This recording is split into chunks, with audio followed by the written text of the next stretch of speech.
Marketing Online, episodio 539.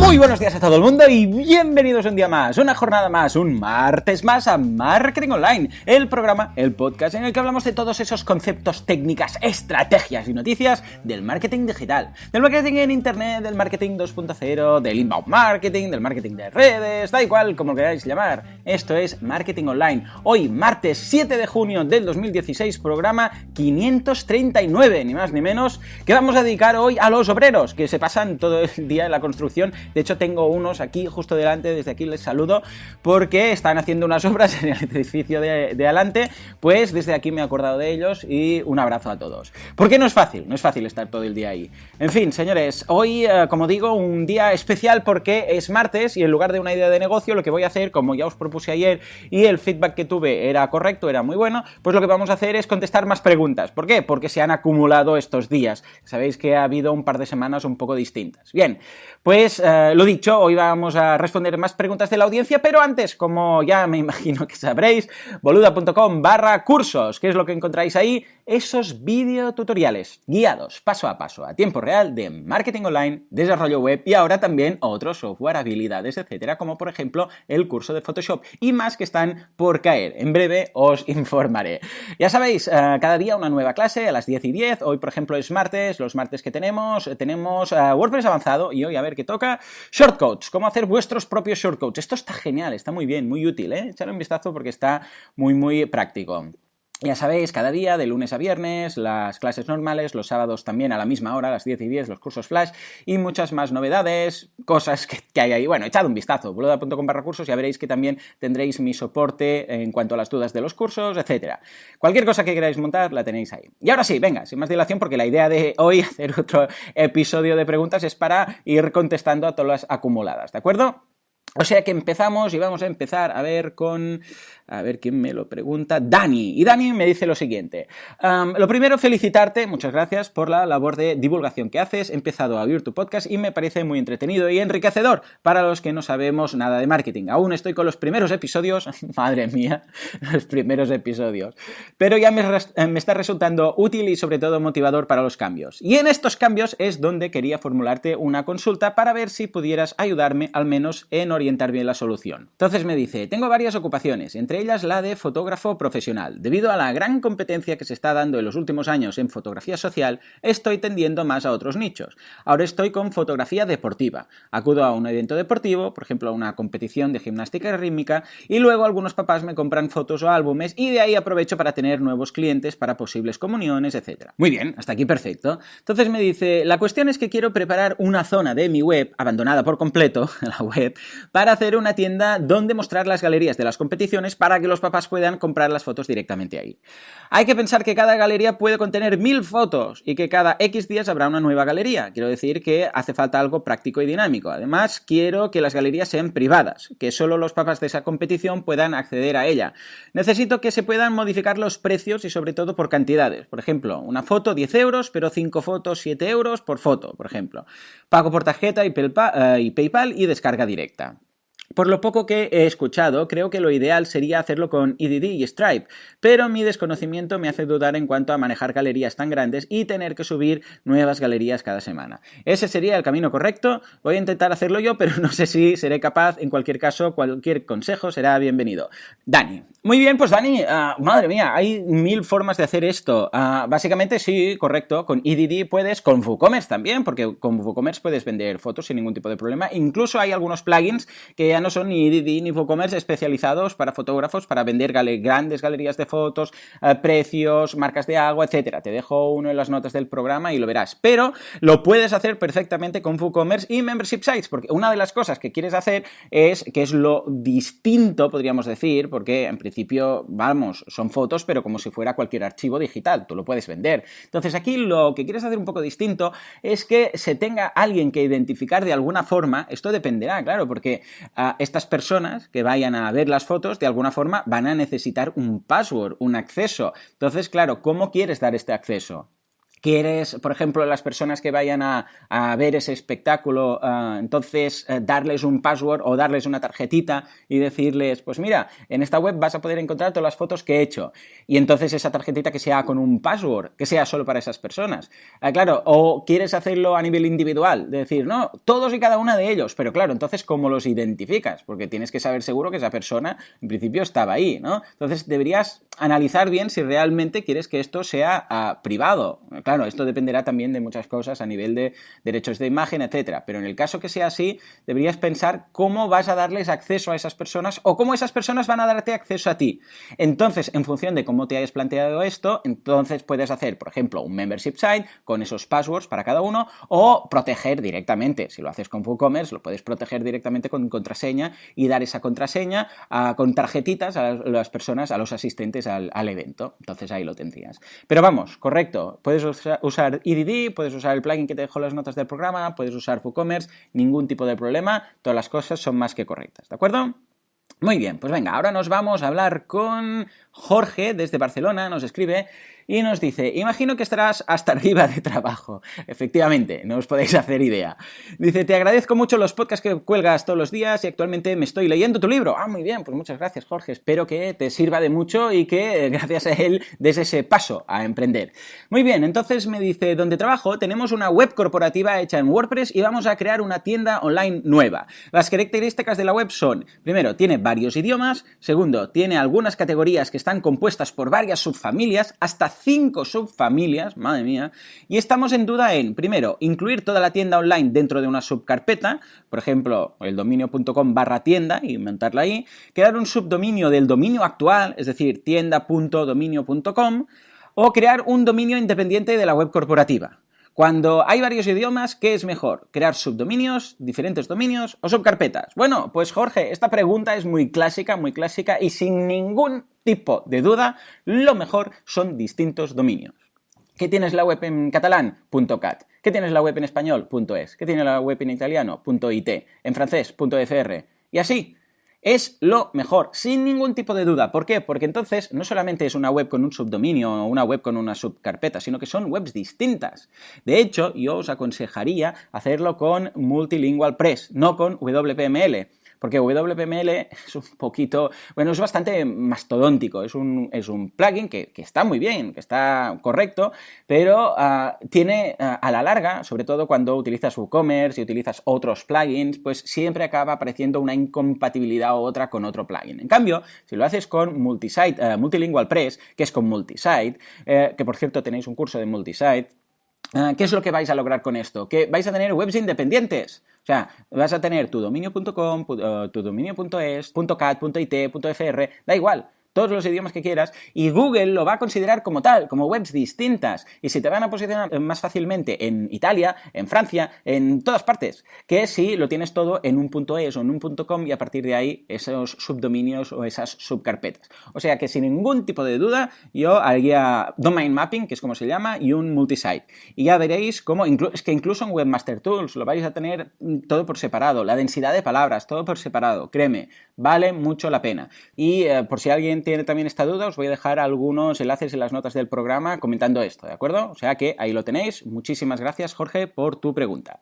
Muy bien, y nos vamos ahora a ver dónde nos vamos, a México, a hablar con Alejandro, que nos dice, tengo que entregar un reporte de un trabajo de SEO para un sitio web. Mi cliente no conoce mucho del tema y se le ha afirmado que tendrá más visitas de manera orgánica. Tampoco sabe qué es orgánico. Mi pregunta es, ¿qué me recomiendas tú presentarle? Previamente mandaba con un informe donde incluía lo que iba a hacer, procesos técnicos, como subir sitemaps, generar metaetiquetas, enriquecer el contenido, etc. Pero veo que muchos de ellos no entienden del tema. ¿Podrías ayudarme dándome algunos tips sobre qué presentar para que lo pudiera entender el cliente? Muchas gracias de antemano, Alejandro, México. Muy bien, muy interesante este tema, porque evidentemente depende de cada cliente. Pero es cierto lo que dice Alejandro y por eso me interesaba leer esta pregunta, porque en muchas ocasiones tenemos siempre siempre lo mismo, tenemos una plantilla, tenemos un informe, tenemos un presupuesto que entregar y tal, y entregamos lo mismo a todos los clientes, y eso es un error. Cada cliente es un mundo, cada cliente es distinto, habrá clientes más técnicos, habrá clientes que tengan más paciencia, menos paciencia, habrá clientes que quieren resultados antes, después, habrá clientes que les va a dar igual lo que hagas, les va a dar igual la meta tag que coloques, los índices, los sitemaps que ubiques y lo que hagas, da igual, ellos lo único que quieren son resultados. Bueno, entonces tienes que adaptarte a cada cliente, hablar con ese cliente, entender sus necesidades, hablar con él y entonces en función del perfil que tenga, entonces decirle, bueno, esta persona no vale la pena que le mande todo este tocho porque no se lo va a leer y si se lo lee no va a entender nada. Lo que dices tú, si no sabe, le empiezas a hablar de que si los sitemaps, que si esto y lo otro, no va a entender nada. Evidentemente, tú tienes que hacer todo ese trabajo, por supuesto. Pues ese cliente no va a valorar esa información, ni siquiera se lo va a leer. ¿Para qué perder tú el tiempo y hacérselo perder a él? Entonces lo que tienes que hacer es adaptarte. Si ves que ese cliente realmente lo único que busca es pues ver si, por ejemplo, mejora, como haces tu mención, sus visitas orgánicas, simplemente mándale un informe, y esto es automático, no tienes que perder ni un momento para hacerlo, esto es Analytics, y mándale un informe, por ejemplo, semanal o mensual con la diferencia de visitas orgánicas de un mes para el otro. Y esto lo automatizas, se lo mandas cada mes y automáticamente Analytics se lo manda. Le manda un PDF, la manda bonito, con un gráfico que se ve las visitas de este mes y las visitas del mes pasado y la diferencia. Y ya está. Y esto lo entenderá perfectamente. Verá, mira, hemos aumentado en visitas, o en conversiones, o en ventas, da igual. Ya está, y no hace falta que te compliques la vida contándole todo esto. Esto lo tenemos en general y en realidad tenemos que hacerlo todos, siempre. Pensar en el cliente. Está muy bien tener, algunos informes, algunas respuestas enlatadas, algunas plantillas y tal, pero pensemos que cada cliente es distinto. Entonces, intentar, esto, porque estoy hablando ahora de una persona que se dedica a esto, no estamos hablando de una gran empresa corporativa que tiene cientos de miles de clientes que o lo hace así o no puede hacerlo, ¿no? Pero en este caso los profesionales que nos dedicamos a sea lo que sea, lo que tenemos que hacer es personalizar el trato con el cliente, porque es que si no, estamos perdidos, ¿de acuerdo? O sea que muy buena pregunta, Alejandro, y da incluso para un monográfico. Tomo nota y miro a ver si lo puedo hacer esta semana o la semana que viene. Muy bien, pues nada, nos vamos ahora a hablar con Carlos, que nos dice lo siguiente. He hecho una web con WordPress y haciendo una búsqueda para ver qué resultados me devolvía Google, entre estos he encontrado que devolvía varias URLs de páginas que yo no he creado, o si lo he hecho, no he sido consciente de ello porque si entro en el back office de mi WordPress y me voy a ver las páginas, estas no están. Estas son algunas de las URL que comento. Entonces me pasa unas URL que os explico un poco cómo son. Es su nombre, su dominio, entonces barra, el nombre de un post o de una página, barra y entonces un nombre, ¿vale? Todo esto no es spam. Porque podríais pensar, bueno, igual es alguna cosa de spam y tal. No. Es el post, barra y entonces algo relacionado con el post en sí. Ahora os acabaré de contar. Entonces me pregunta, ¿sabes por qué sucede esto? ¿Hasta qué punto me beneficia o me perjudica que entre los primeros resultados de búsqueda aparezcan estas URLs? ¿Cómo puedo evitarlo? ¿Cómo puedo eliminar esas URLs? Carlos. Muy bien, Carlos. Bien, lo que te ha pasado es lo siguiente. Se te están indexando los attach, ¿vale? Las imágenes. Es decir, lo que le ha pasado, por ejemplo, en una de estas que me pasa, estas URLs, lo que yo veo ahí son imágenes. Entonces, estas imágenes son las que dependen del post que aparece en la URL. Es decir, dominio.com /post /imagen del post. Entonces, esto, por defecto, WordPress lo hace. Lo que tienes que hacer es instalar WordPress SEO o Yoast SEO, ya sabéis, os dejo el enlace en las notas del programa, incluso tenéis un curso en boluda.com /cursos, y lo que tenéis que hacer es desactivar que se indexe o que puedes tú, bueno, de hecho que se indexen y que puedas acceder directamente a las imágenes, porque por defecto WordPress lo hace, crea lo que se llama una página de attachments y esos attachments pueden ser, pues los dibujos, las fotos, los vídeos, todo lo que tú insertes ahí con con el botoncito de añadir objeto. Cuando le dais a añadir objeto y subís una imagen, un PDF, lo que haga falta, ese objeto queda añadido como attach a ese post y tiene su propia página. Lo que pasa es que normalmente no se se utiliza. Y yo te recomiendo encarecidamente que vayas a WordPress SEO de Yoast, del plugin, y desactives esto y que no se pueda acceder, porque si no, lo que va a pasar es que la gente va a llegar a tu web y va a ver, claro, no hay nada, es simplemente una foto ahí, sin texto, sin nada. Entonces, esto va a ser un problema. Lo que se tiene que indexar es la página en sí del post o de la página, pero no ese attachment, porque entonces, claro, la gente va a llegar ahí y no va a ver nada, no va a saber qué hacer. Entonces, mucho mejor en el momento en el cual quites esto, ya verás cómo entonces lo que se indexa será la página original, ¿de acuerdo? La que tiene esa imagen. O sea que ya lo sabes. Y si os pasa lo mismo, ya lo sabéis. Tenéis que ir a Google, site2.vuestrodominio.com, y ahí veréis qué páginas se están indexando. Y si hay páginas indexadas de attachments, entonces ir con el plugin que os digo de Yoast y lo desactiváis, ¿de acuerdo? Muy bien, pues nada, nos vamos ahora a hablar con Ulises, que me dice: hace un mes se pusieron en contacto conmigo Amazon para que sea su proveedor de una marca específica. Es decir, ellos nos compran para tener ellos stock y se encargan de venderlo como Amazon. Me pasaron bastantes manuales, etcétera, de cómo hacer las gestiones, logística y de cómo trabajan ellos. Entonces me ponía en contacto contigo para saber si conoces algún contacto que también sea proveedor de Amazon. Bueno, por supuesto, de hecho estuvo aquí en el programa hace poquito, la semana pasada, es el caso de Edgar Alfonso, que trabaja con Amazon y con eBay. O sea que ahí lo tienes, en las notas del programa. Fue el programa 500, a ver que me lo miro, 531, vendiendo en eBay se llama. Bueno, pues entonces puedes hablar con Edgar, que estará encantado de indicarte si necesitas algún tipo de ayuda, ¿eh? Ya lo sabéis, siempre estamos aquí dispuestos a hacer un poquito de networking, que ya sabemos que siempre es bueno. Muy bien, pues venga, nos vamos ahora a hablar con Yaiza. Y Yaiza nos dice: hola Joan, estoy trabajando en un proyecto con esto del WooCommerce y ando un poco perdida, porque es la primera vez y me gustaría que le echases un vistazo. En lo que yo tengo más dudas es a la hora de pagar. Se hace lioso, porque tengo puesto que puedan comprar sin registrarse, pero llegará un momento que deban hacerlo y me gustaría hacerlo más dinámico y fácil, igual que lo haces tú a la hora de suscribirse a tus cursos.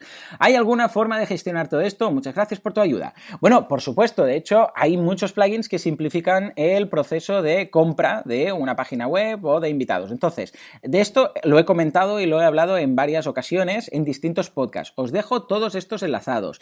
Un podcast en el cual hablo del proceso del checkout, de cómo cuando se llega en el momento de pago, qué debes tener ahí y qué no debes tener ahí. Otro episodio también hablando del tema de la compra como invitado, si es bueno o no es bueno tenerlo ahí. Y después otro con las mejores prácticas. Os dejo todos los enlaces, echadle un vistazo porque está muy bien y verás cómo hacer más fluido todo este proceso, ¿de acuerdo? Muchas gracias por la pregunta, Yaiza. Y nos vamos ahora a hablar con Keiner, desde Colombia, nos escribe y nos dice: quiero agradecerte por tu inmensa colaboración, me has ayudado mucho. Bueno, encantado de la vida. En mi blog que tengo más de 200 artículos publicados y tengo una de esas dudas existenciales que a veces no me dejan dormir. Exagero un poco, me dice entre paréntesis, exagero un poco, pero la verdad es que me tiene pensando. En primer lugar, me gustaría saber cómo debo manejar las etiquetas de cada post de mi blog. ¿Cuántas debo poner en cada post? ¿Las etiquetas se pueden repetir en los posts o debo crear otra? Así sea la misma. Por ejemplo, crear una etiqueta llamada Apple para cada vez que escriba un post o utilizar la que creé en un primer momento. Gracias con respecto a esta duda. La segunda, ¿cómo debo manejar los enlaces internos de mi blog? Por cada post hay un mínimo o máximo de enlaces internos. Estos enlaces internos pueden ser de otros blogs, de otros posts de mi blog, de la página principal, de categorías, de etiquetas. Muchas gracias en lo que me puedas ayudar. Dios te bendiga, Keiner. Muy bien, pues Keiner, muchas gracias por tus bendiciones. Y a ver, aquí comentas un par de cosas muy básicas, pero muy interesantes. O sea, muy básicas, pero que realmente es de cuando empiezas, pero que son muy clave y las tenemos que tener, vamos, clarísimas. Para empezar, el tema de las etiquetas. En WordPress, cuando tú escribes, un post, tienes la posibilidad de otorgar etiquetas ahí. Estas etiquetas son temáticas. Entonces, normalmente, ojo, digo normalmente, os dejo un enlace en las notas del programa en el cual explico exactamente esto, pero normalmente estas etiquetas son mucho más atómicas, mucho más concretas, mucho más específicas que las categorías. Las categorías son estilo, imaginémonos que es un periódico. Siempre pongo este ejemplo porque se ve muy claro. Imaginémonos que es un periódico, ¿de acuerdo? Bueno, y este periódico tiene la sección de deportes, tiene la sección de política, tiene la sección de sucesos, etc. Esto serían las categorías. Y entonces, ¿las etiquetas qué serían? Pues las etiquetas serían algo mucho más concreto. Por ejemplo, en un artículo de una crónica de un partido de fútbol. Entonces, una etiqueta podría ser Cristiano Ronaldo o podría ser Leo Messi, por decir algo. Claro, fijémonos, ¿cuántos jugadores de fútbol hay? Hay tropocientos. Entonces, claro, esto serían las etiquetas. En cambio, la general serían las categorías. De todos modos, piensa que esto Las etiquetas, la gracia de las etiquetas no es para Google, no es para el SEO, es ni más ni menos que para los usuarios. Cuando alguien viene y quiere ver, pues todos los artículos que se habla, pues de Messi, pues va a hacer clic en el nombre de la etiqueta Leo Messi y le va a salir un listado de todos los artículos donde aparece esta persona. Pero esto no es para que se indexe, de hecho, las etiquetas se deberían desindexar en Google. O sea, no deberías estar indexando las páginas de etiquetas, porque te puede dar serios problemas de contenido duplicado. Eso ya es otro mundo, y lo explico en el curso y tal. Pero la idea es que normalmente lo que se indexa son las categorías. De todas formas, si no estás trabajando con etiquetas, no lo fuerces. O sea, si no tiene sentido, dependerá de lo que estés publicando. Pero si ves que no tiene sentido, no lo hagas. Piensa que las etiquetas son para las personas. O sea, para el que viene, realmente se beneficiarían de algo las visitas de tu blog cuando vienen a tu blog para hacer clic en esa etiqueta tan específica, tan concreta y sacar un listado de todo lo que está relacionado con esta etiqueta, todo lo que está en definitiva etiquetado como tal. Si es que sí, entonces empieza a usar etiquetas. Si es que no, pues entonces no lo hagas. Yo no lo hago. Yo, por ejemplo, en mi caso, yo no uso etiquetas, las he quitado, ¿de acuerdo? Entonces, ningún problema. Esto por un lado, pero después la otra, que comentas el tema de los enlaces internos. Los enlaces internos, una vez más, no los fuerces, que sea todo natural, que fluya todo. No te conflictúes que si tengo que hacer 5 o 6 enlaces internos o externos o si tal o si cual. No, si tiene sentido, si tú estás escribiendo un post, ¿vale? Y ahora dices, bueno, esto está relacionado con un post que escribí, yo que sé, hace un mes. Entonces, ahí coloca el enlace y un enlace interno, que sea a un post o a una categoría. Igual estás escribiendo, yo que sé, imaginémonos que tienes una tienda, ¿no? Y también tienes un blog dentro de la tienda y estás escribiendo cualquier cosa. Yo qué sé, un artículo sobre el tipo de zapatos que las celebrities y las famosas llevan en las fiestas. Pues si estás hablando de eso y resulta que en tu tienda, dentro de esa misma web, tienes una categoría de zapatos de fiesta, porque vendes, entre otras cosas, zapatos para fiestas, bueno, entonces tiene sentido, ¿verdad? Entonces vas a colocarlo. ¿Por qué? Porque ahí, claro, el que lo está leyendo va a tener algo, un enlace de valor que tiene sentido, que está asociado a ese contenido. Y entonces, eso sí, mágicamente servirá para todo el mundo, servirá para Google, servirá para el usuario, porque el usuario lo verá y está leyendo sobre zapatos de fiesta y hará clic y dirá, pues sí, claro, tiene sentido, me están enlazando esta categoría de zapatos. Entonces, es alguien que quizás ha llegado a tu blog, a ese artículo, porque estabas buscando cualquier palabra de long tail que le ha llevado a ese artículo y entonces a partir de ahí descubre tu tienda. Por esa parte, fantástico. Además, también sale ganando el usuario porque tendrá algo relacionado con lo que estaba buscando. Y aparte, Google también lo verá, que todo es coherente, que todo encaja. Es decir, vale, nos está hablando de zapatos de fiesta y enlaza a una categoría de zapatos de fiesta. Ese enlace va a contar más. ¿Por qué? Porque Google tiene en cuenta el contexto. No solamente el enlace, sino las palabras que rodean ese enlace. Os voy a dejar un enlace en las notas del programa, hablando de enlaces, que se llama El valor de un enlace. Y ahí veis las cosas que tiene en cuenta Google con un enlace. No es lo mismo un enlace desde un pie de página, que desde una sidebar, que desde un texto, que desde un menú, que desde otra página, que desde una página, que desde, yo qué sé, que te enlace la CNN, que te enlace, yo qué sé, un blog de la vecina, ¿no? Entonces todo esto se tiene en consideración. Y una de esas variables es precisamente las palabras que están en esa misma página que rodean ese enlace. Entonces todo tendrá más sentido, todo será más coherente y te va a posicionar todo mejor. O sea que sé natural. Si tiene sentido usar etiquetas para los usuarios, úsalas. Si tiene sentido enlazar de forma interna a una categoría, a otro artículo, a la home de la web, da igual, donde tú quieras, entonces hazlo. Pero no lo hagas porque hay una receta o fórmula que has leído en alguna parte que dice que tienes que tener 3, 5 o 7 enlaces. Pues entonces vamos mal, porque es forzado. Y cuando lo fuerzas, malo. En fin, señores, pues ya está, me he emocionado. En fin, como digo, hasta aquí el podcast de hoy, me ha pasado volando. Ya nos hemos puesto un poco más al día en cuanto a las preguntas y ya sabéis que mañana todo vuelve a la normalidad. Es miércoles, con lo que tendremos el caso al estilo Perry Mason. Con lo que ya lo sabéis, muchísimas gracias por vuestras valoraciones de 5 estrellas en iTunes, muchísimas gracias por vuestros me gusta y comentarios en iVoox y muchas gracias por estar ahí al otro lado, porque sin vosotros este podcast no sería lo que es, simplemente este podcast no sería. Señores, mañana, como siempre, a las 7:07. Hasta entonces, muy buenos días.